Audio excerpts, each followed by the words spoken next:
Hello students, in this video we are going to discuss about class 10 geography chapter 1 resources and development.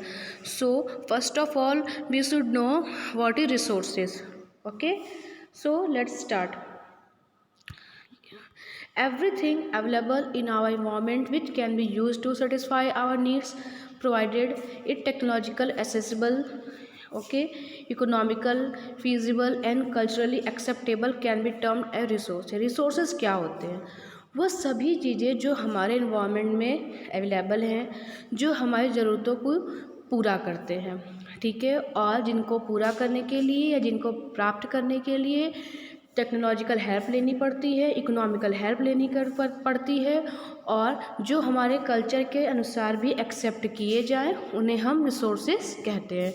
Means resources वे चीज़ें होती हैं जो environment में available होती हैं और हमारी ज़रूरतों को पूरा करती हैं। वाटर है, एयर है, और जो भी मेटल्स हैं, मिनरल्स हैं, वो सब कुछ क्या आता है? रिसोर्सेज आता है। In this chapter we will discuss about resources and development and their classification. इनके क्लासिफिकेशन के बारे में भी हम लोग पढ़ेंगे। ओके, हाँ, इनके बारे में आप लोगों ने पिछले क्लास में भी पढ़ा होगा, बट इन दिस वीडियो और in this class we will discuss everything in details. ठीक है, सो फर्स्ट टॉपिक इज यहाँ पे दिया है एक, यहाँ पे देखिए फ्लो चार्ट जैसा दिया है, डायग्राम है यहाँ पे, फिजिकल इन्वायरमेंट, नेचर, यहाँ पे है टेक्नोलॉजी, नेक्स्ट यहाँ पे इस साइड में इंस्टीट्यूशन। तो देखिए ये क्या बताना चाह रहा है कि बीच में यहाँ ह्यूमन बींग्स है। अगर हम इस ट्रायंगल को देखें तो ह्यूमन बींग्स है, मतलब कि इनकी ही ज़रूरतों को पूरा करना है, और इनकी ज़रूरतों को पूरा करने के लिए क्या क्या होता है? फिजिकल इन्वायरमेंट जो प्रकृति है, प्रकृति में क्या है, सारे रिसोर्सेज अवेलेबल है, और इनको प्राप्त करने के लिए इंस्टीट्यूशन, मतलब कि जो टेक्नोलॉजिकल हेल्प होती है वो हमें यहाँ से मिलती है। ठीक है, ये हो गया टेक्नोलॉजिकल हेल्प हमें यहाँ से मिलेगी, और इंस्टीट्यूशन।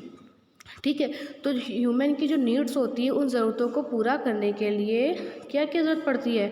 फिजिकल इन्वायरमेंट मतलब नेचर, प्रकृति से रिसोर्स प्राप्त किए जाएंगे, टेक्नोलॉजिकल की ज़रूरत पड़ेगी, और इंस्टीट्यूशन की ज़रूरत पड़ेगी। यहाँ पे फिगर में दिया हुआ है कि इंटरडिपेंडेंट रिलेशनशिप बिटवीन, इस फिगर से हमें क्या बताया जा रहा है? इसमें बताया जा रहा है कि इंटरडिपेंडेंट रिलेशनशिप, किसके रिलेशनशिप के बारे में? नेचर, टेक्नोलॉजी एंड इंस्टीट्यूशन, मतलब कि नेचर, टेक्नोलॉजी और इंस्टीट्यूशन ये तीनों एक दूसरे पे कैसे इंटरडिपेंडेंट है, मतलब एक दूसरे पे कैसे निर्भर है, इसके बारे में बताया गया है। ठीक है, मीन्स ये तीनों मिलके किसकी ज़रूरतों को पूरा करते हैं? ह्यूमन बींग्स की, हमारी ज़रूरतों को पूरा करते हैं। फिर यहाँ पे देखिए है the process of transformation of things available in our environment involves an interdependent relationship between. जो प्रोसेस होता है ट्रांसफॉर्मेशन का, चीज़ों को ट्रांसफॉर्मेशन करने का जो प्रक्रिया होती है, जो कि हमारे इन्वायरमेंट में जो चीज़ें अवेलेबल होती हैं, फिर से देखिए जो चीज़ें हमारे इन्वायरमेंट में अवेलेबल होती हैं उसको जब हम ट्रांसफॉर्म करते हैं दूसरी चीज़ों में, इसी को इंटरडिपेंडेंट रिलेशनशिप कहते हैं। किसमें? नेचर, टेक्नोलॉजी, इंस्टीट्यूशन में। ठीक है, जैसे अभी क्या है, आपको कॉटन का प्लांट होता है, हम उससे कॉटन निकलता है, हमारे पास कॉटन आता है, फिर फार्मर उस कॉटन को सेल करते हैं, फिर फैक्ट्री में जाता है, फिर उस कॉटन का क्लोथ बन के तैयार होता है। ठीक है, तो ये सब एक दूसरे से क्या है? इंटर रिलेटेड है। जैसे कि अब कॉटन है तो हमें प्रकृति से प्राप्त होता है ना, नेचर से। ठीक है, फिर फार्मर उसको लेगा, सेल करेगा मार्केट में, फिर वो फैक्ट्री में जाएगा, फिर उससे कपड़े बन के तैयार होंगे। तो यही बता रहा है कि इंटर रिलेशन, एक दूसरे से ये सब जुड़े हुए हैं। Human beings interact with nature through technology and create institution to accelerate their economic development. Human beings जो हैं वो इंटरेक्ट होते हैं नेचर से, किसके माध्यम से? टेक्नोलॉजी के माध्यम से, मतलब एक तरह की टेक्नोलॉजी ही है ना कॉटन को कपड़े में बनाना, और क्रिएट इंस्टीट्यूशन, और अलग अलग इंस्टीट्यूशन को क्रिएट करना, किसके लिए? ताकि अपने इकोनॉमिक डेवलपमेंट को वो पूरा कर सकें। ठीक है, आगे देखिए रिसोर्सेज क्या है? रिसोर्सेज वो सभी चीज़ें होती हैं जो आपको प्रकृति से प्राप्त होती है, या प्रकृति में इन्वायरमेंट में हमारे अवेलेबल होती हैं, चाहे वो कोई भी चीज़ हो। हर एक चीज़ रिसोर्स है जो हमारी ज़रूरतों को पूरा करती हैं। ठीक है, जो टेबल है, चेयर है, वुड है, मेटल है, हर एक चीज़, वाटर, एयर, सब कुछ क्या है? रिसोर्सेज होती है। Do you think that resources are free gift of nature? क्या आपको ऐसा सोचते हो, आपको लगता है जो रिसोर्सेज है वो हमें नेचर द्वारा दिया हुआ एक गिफ्ट है? ठीक है, जो कि हम सभी उसे क्या करते हैं, एज्यूम करते हैं, मतलब कि प्राप्त करते हैं या ग्रहण करते हैं। They are not, resources are a function of human activity. जो रिसोर्सेज हैं वो एक फंक्शन होते हैं किसके, ह्यूमन एक्टिविटीज़ के। Human beings themselves are essential components of resources. जो ह्यूमन बींग्स हैं वो खुद भी एक क्या है, रिसोर्सेज के कंपोनेंट्स हैं। अब इसके बारे में हम आगे डिटेल में देखेंगे। They transform material available in environment into resources and use them. Same वही चीज़ बता रहा है कि जैसे प्लांट से हमें कॉटन मिलता है, फार्मर्स को सेल करते हैं, फिर उससे कपड़े बनते हैं। तो यही बता रहा है कि जो प्रकृति में चीज़ें अवेलेबल होती हैं उसे ट्रांसफॉर्म कौन करता है। अब प्रकृति ने तो हमें कॉटन दे दिया, लेकिन उसे ट्रांसफॉर्म किसने किया, ह्यूमन बींग्स ने किया, आदमियों ने किया, लोगों ने किया, फिर उसको इस्तेमाल करने के लायक बनाया। ठीक है, फिर है these resources can be classified in the following veg. तो उसके बाद है कि जो ये रिसोर्सेज है इसे इन तरीके से क्लासीफाई किया जा सकता है। On the basic of origin, origin के हिसाब से और ओरिजिन के आधार पे बायोटिक है, एबायोटिक है। और on the basic of exhaustibility, renewable, non renewable. On the basic of ownership, individual, community, national and international है। On the basic of status of development, potential, develop, stock and reserves. मतलब इस chapter में हम इसके reserve जो भी resources हैं इनके इस क्लासिफिकेशन के बारे में पढ़ेंगे। ओके, आगे देखते हैं। ये देखिए यहाँ पे एक डायग्राम बना हुआ है, फ्लो चार्ट जैसा है। तो देखते हैं रिसोर्सेज कैसे हो सकते हैं। नेचुरल हो सकते हैं, ह्यूमन हो सकते, ह्यूमन के बनाए हुए नेचुरल हो सकते हैं। नेचुरल रिसोर्सेज में क्या आएगा, रिन्यूएबल है और नॉन रिन्यूएबल है। ठीक है, अब इस रिन्यूएबल में देखिए क्या है, कंटिन्यूअस और फ्लो, विंड या वाटर। मतलब जो चीज़ें कंटिन्यूअस हैं या फ्लो में हैं, जैसे कि विंड है, वाटर है। और रिन्यूएबल में बायोलॉजिकल को भी बताया गया है। तो बायोलॉजिकल में क्या आ जाएगा, नेचर वेजिटेशन जो कि फॉरेस्ट है और वाइल्ड लाइफ है। मतलब यहाँ बताया गया है कि चीज़ें जो हैं वो हमें प्रकृति से मिलती हैं और ये सब चीज़ें एक बार ख़त्म होने के बाद वापस भी आएंगी। अब नॉन रिन्यूएबल में भी देखिए, नॉन रिन्यूएबल मतलब ऐसी चीज़ें जिन्हें दोबारा प्राप्त नहीं किया जा सकता। तो नॉन रिन्यूएबल में क्या है, रिसाइकेबल मेटल्स और नॉन रिसाइकेबल्स। देखिए अब रिसाइकेबल का मतलब क्या है, यहाँ पे ऐसी चीज़ें जो जैसे कि हम आयरन, जो कच्चा आयरन ओर होता है, उस आयरन ओर से हम मेटल को बनाते हैं। ठीक, तो मेटल को रिसाइकिल करने के बाद, उसको मेल्ट करने के बाद हम फिर से कोई दूसरी आकृति में बना सकते हैं। जैसे कहने का है, आयरन ओर से आपने एक आयरन की स्टिक बनाई। ठीक है, स्टिक बनाने के बाद आपको ज़रूरत नहीं है, आप उसको मेल्ट करा के कुछ और भी चीज़ों में यूज़ कर सकते हैं, है ना। तो ये हो गया रिसाइकेबल। यहाँ पे नॉन रिसाइकेबल जैसे कि फॉसिल्स फ्यूल, अब जैसे पेट्रोल है, डीजल है, इनका यूज़ करने के बाद आप इनका दोबारा यूज़ नहीं कर सकते। ठीक है, कोयले के जल जाने के बाद जो वाइट राख होती है, क्या आप उसका दोबारा यूज़ कर सकते हैं, नो। तो ये नॉन रिसाइकेबल है। अब हम ह्यूमन की बात करेंगे। तो ह्यूमन में structures and institution, quantity and quality. Human क्या करता है, उसको स्ट्रक्चर देता है इंस्टीट्यूशन में जाके, जो कि उसके इकोनॉमिकल चीज़ों को, इकोनॉमिकल डेवलपमेंट को कंप्लीट करते हैं। और उसकी क्वांटिटी और क्वालिटी कौन डिसाइड करता है, ह्यूमन बीइंग डिसाइड करते हैं। तो इस तरीके से ये क्लासिफिकेशन था रिसोर्सेज का। फिर यहाँ पे है, अब हम यहाँ पे देखेंगे types of resources. Types of resources, तो हमने आगे देखा चार्ट में कि रिसोर्सेज के टाइप्स और क्लासिफिकेशन। यहाँ पे हम उसको डिटेल में स्टार्ट करते हैं। On the basic of origin, तो ओरिजिन के अकॉर्डिंग क्या है, बायोटिक है और अबायोटिक है। तो first of all we should know what is biotic. These are obtained from biosphere. Biosphere क्या है, जो लैंड है, वाटर है, ठीक है, एटमॉस्फेयर, हर एक जगह से आपको मिलती है। And have life such as human beings, और जिसमें कि लाइफ होती है। बायोटिक चीज़ें वे होती हैं जो हमें बायोस्फीयर से प्राप्त होती हैं और जिनमें लाइफ होती है ह्यूमन बींग्स की तरह, जैसे कि फ्लोरा फाना। फ्लोरा फाना मतलब प्लांट्स हो गए, ठीक है। तो इस तरीके से क्या हो गया, बायोटिक रिसोर्सेज हो गया जो हमें बायोस्फीयर से मिलती है हमारे, ठीक है, जो भी बायोस्फीयर है। अब biotic resources all those things which are compose of non living things, ठीक है। अब इजी तरीके से हम कैसे समझ सकते हैं, बायोटिक रिसोर्सेज में है जो लिविंग थिंग्स हैं, जैसे ह्यूमन बींग्स हुए और प्लांट्स हैं, एनिमल्स हैं, इस तरीके से। और अबायोटिक क्या होती है, नॉन लिविंग थिंग, इन्हें क्या बोलते हैं, अबायोटिक रिसोर्सेज बोलते हैं, जैसे कि रॉक्स, मेटल्स, माउंटेन, इस तरीके से। अंडरस्टूड। फिर है on the basic of exhaustibility, इसके आधार पे हम लोग देखेंगे कि इनको कितने पार्ट्स में डिवाइड किया गया है। तो हमने देखा renewable resources and non renewable resources में इन्हें डिवाइड किया गया है। Okay, the resources which can be renewed or reproduced by the physical, chemical or mechanical process are known as renewable or replenishable resources। ऐसे resources जिन्हें क्या किया जा सकता है, जिन्हें दोबारा रिन्यूड किया जा सकता है, जिन्हें फिर से दोबारा बनाया जा सकता है या दोबारा रिप्रोड्यूस किया जा सकता है। किस प्रोसेस से? फिजिकल प्रोसेस से, केमिकल प्रोसेस से, मैकेनिकल प्रोसेस से। मीन्स कहने का है इन तीनों में से किसी भी प्रोसेस को यूज़ करके हम अगर किसी भी रिसोर्स को रीन्यूड करते हैं, मतलब नया बना देते हैं या दोबारा रिप्रोड्यूस करते हैं, तो उसे रिन्यूएबल रिसोर्सेज कहा जाता है। जैसे कि solar and wind energy. Solar and wind energy का हम यूज़ करते हैं। सोलर एंड विंड एनर्जी क्या है? देखिए, सोलर एनर्जी से, विंड एनर्जी से क्या इलेक्ट्रिसिटी भी बनती है, उसका यूज़ हम करते हैं। वाटर देखिए, फॉरेस्ट है, वाइल्ड लाइफ है, ठीक है। तो ये सब क्या है? हमारे रिन्यूएबल रिसोर्सेज हैं। These renewable resources may further be divided into continuous और flow, और इन्हीं renewable resources को दो पार्ट में डिवाइड किया जा सकता है। किसमें? कंटिन्यूस और फ्लो। आगे है नॉन रिन्यूएबल रिसोर्सेज। अब ये क्या होते हैं? These occurs over a long geological time. Minerals and fossil fuels are example of such resources. Non renewable मतलब जिन्हें दोबारा प्राप्त नहीं किया जा सकता। जैसे कि फॉसिल फ्यूल्स में आप देखिए पेट्रोल, डीजल है, कोयला है, इन्हें कोल वगैरह को क्या करेंगे आप? यूज़ करने के बाद दोबारा प्राप्त नहीं कर सकते। आप अपनी गाड़ी में पेट्रोल डीजल डलवाते हैं, क्या फिर उसको यूज़ करने के बाद ख़त्म होने के बाद आपको दोबारा मिलता है? नहीं। उसके लिए आपको क्या करना पड़ता है? उसके लिए आपको फिर से पेट्रोल डीजल अपनी कार में डलवाना पड़ता है, ठीक है। तो जो मिनरल्स हैं, फॉसिल फ्यूल्स हैं, ये किसके एग्जांपल्स हैं? नॉन रिन्यूएबल रिसोर्सेज के। The resources take millions of years in their formation. ये जो रिसोर्सेज है ये मिलियंस ईयर लेते हैं अपने आप को, मतलब कि इन्हें बनने में मिलियंस ईयर्स लगते हैं फॉसिल फ्यूल्स को। Some of the resources like metals are recyclable. कुछ रिसोर्सेज जैसे कि मेटल्स हैं ये क्या होते हैं? रिसाइकेबल होते हैं। And some like fossil fuels can not be recycled.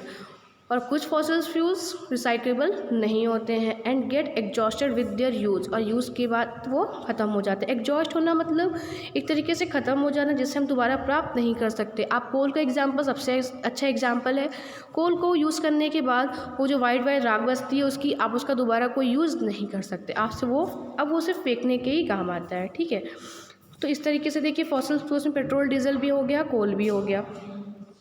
फिर हम आगे देखते हैं यहाँ पे।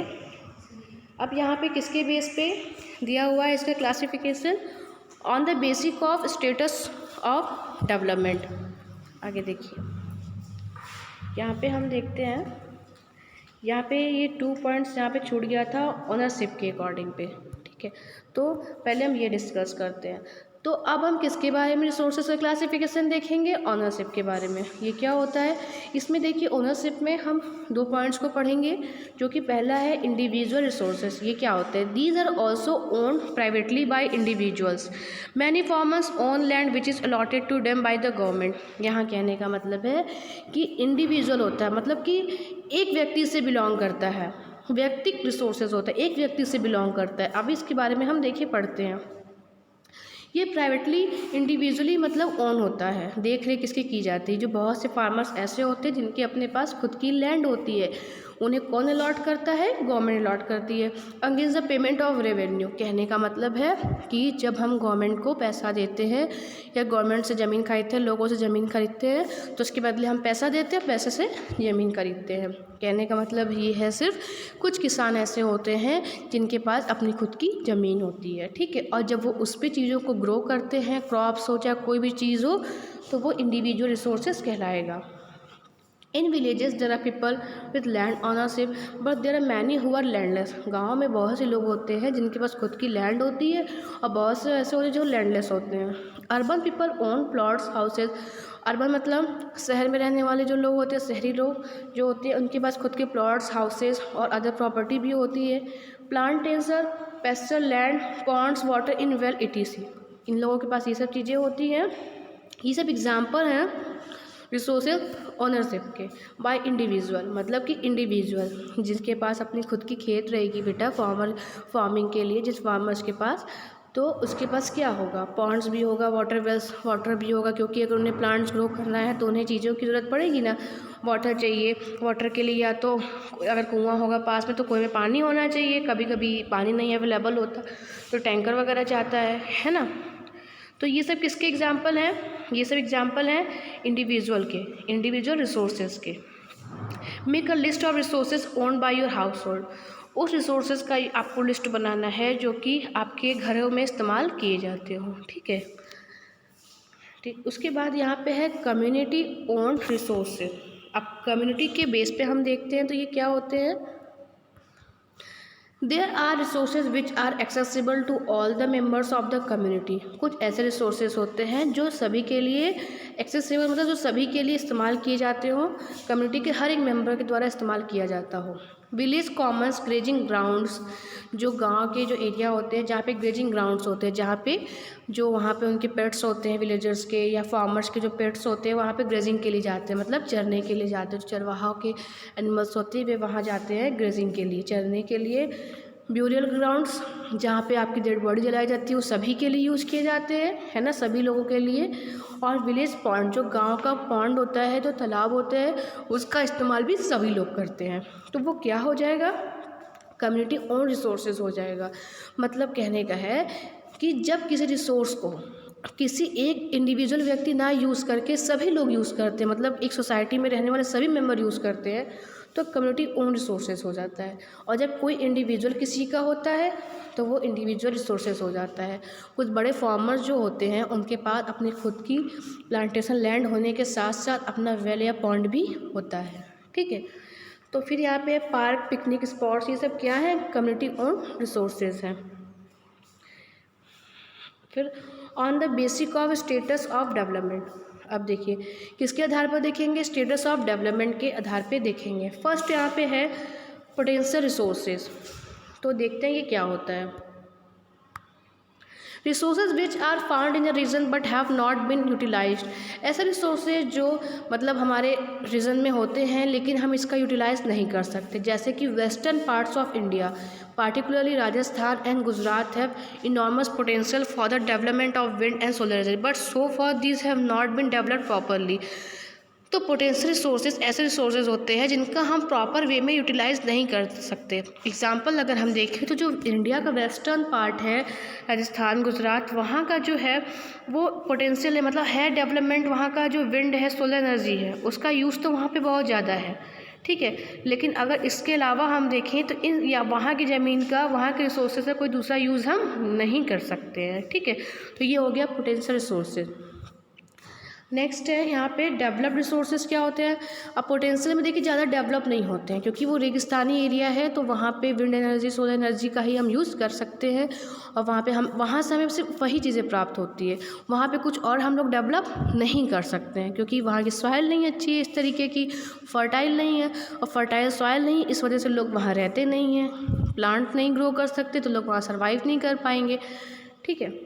और जैसे आपको पता है कि जो ऐसा एरिया होता है यहाँ पे पानी की भी बहुत कमी होती है, okay.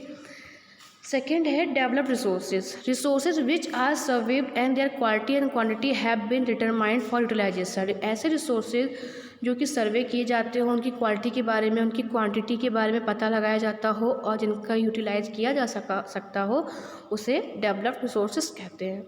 The development of resources depends on technology, जो डेवलप्ड रिसोर्सेज होते हैं ये किस पे डिपेंड करते हैं, टेक्नोलॉजी पे and the level of their facility, और अपनी फैसिलिटी पे डिपेंड करते हैं। मतलब ये जो रिसोर्सेज होते हैं ये मोस्टली टेक्नोलॉजी बेस्ड पे होते हैं, टेक्नोलॉजी के हेल्प से हम इन्हें प्राप्त कर पाते हैं।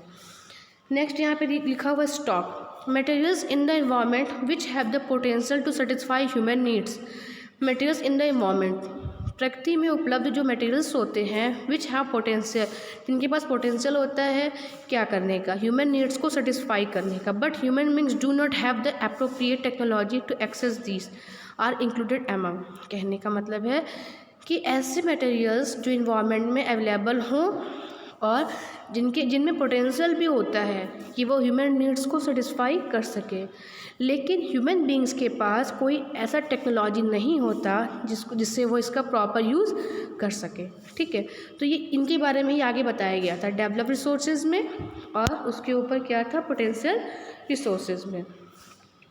फिर इसके बाद हम आगे देखते हैं, यहाँ पे है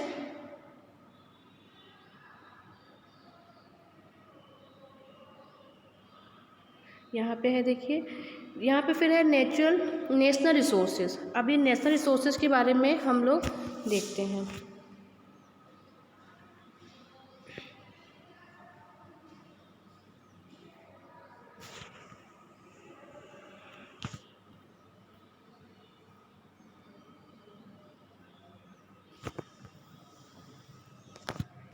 ठीक है, तो फिर देखिए यहाँ पे क्या है, नेशनल रिसोर्सेज क्या होते हैं।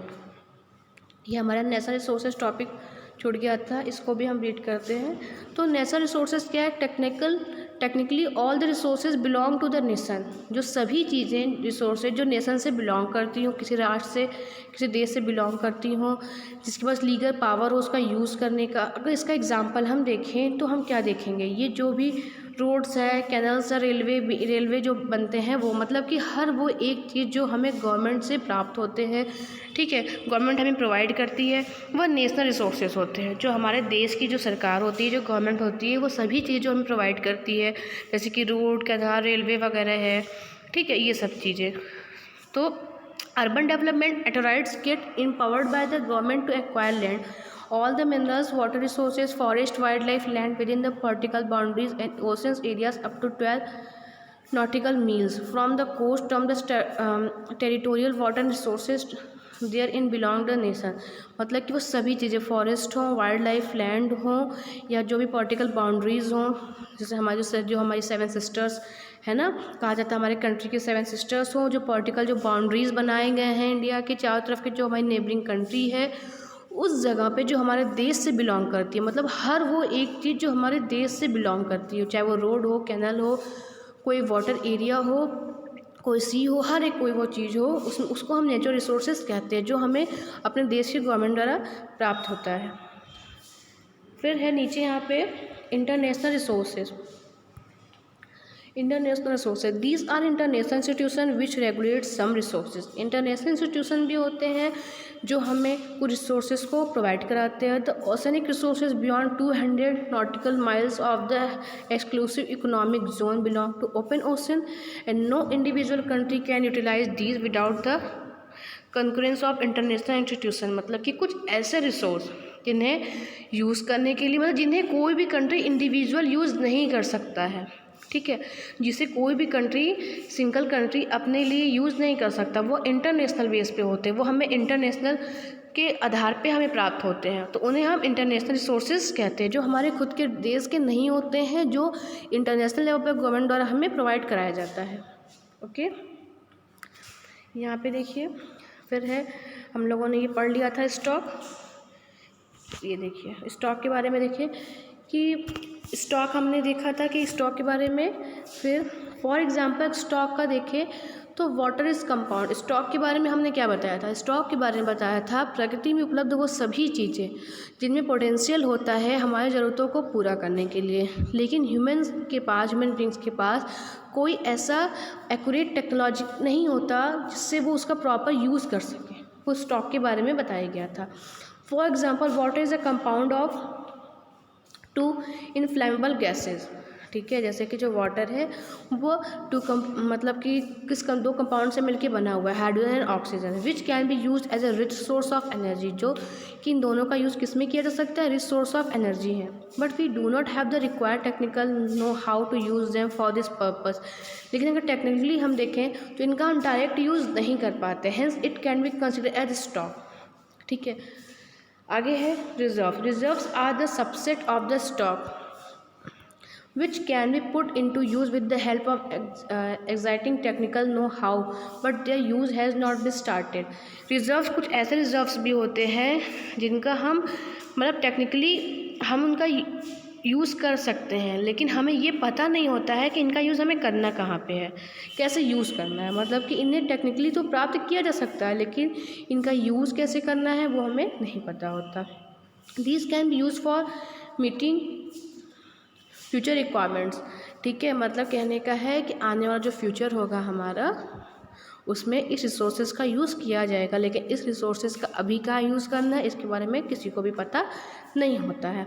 River water can be use for generating hydro electricity power. जो रिवर के जो वाटर होते हैं वो क्या यूज़ की, उनसे क्या बनता है, हाइड्रो इलेक्ट्रिसिटी, मतलब पानी से बिजली तैयार होती है। But presently it is being utilised only to limited extent. लेकिन प्रेजेंट समय में इसका हम सिर्फ लिमिटेड ही यूज़ कर पा रहे हैं। हाइड्रो इलेक्ट्रिसिटी जो होती है, पानी से बनी हुई जो बिजली होती है, उसका यूज़ हम लिमिटेड कर पा रहे हैं, हर एक जगह नहीं कर पा रहे हैं। जबकि देखिए जो आपकी सोलर एनर्जी है, जो लोग घर छतों पे सोलर पैनल लगवा के रखते हैं, उसका यूज़ आजकल कॉमन हो गया है। Thus the water in the dams forest etc is a reserve which can be used in the future। इसलिए जो डैम फॉरेस्ट और में जो वाटर वगैरह है, उनका यूज़, उनसे बनी हुई बिजली का यूज़ हो सकता हो कि हम फ्यूचर में प्रॉपर वे में कर सकें, कुछ ऐसी टेक्नोलॉजी डेवलप हो जाए जिससे उनका यूज़ हम प्रॉपर वे में कर सकें। तो बेटा इस चैप्टर में अभी आपका फर्स्ट चैप्टर का हम इतना ही पार्ट देखेंगे। The rest part of the chapter we will discuss in the next video. Okay, thank you.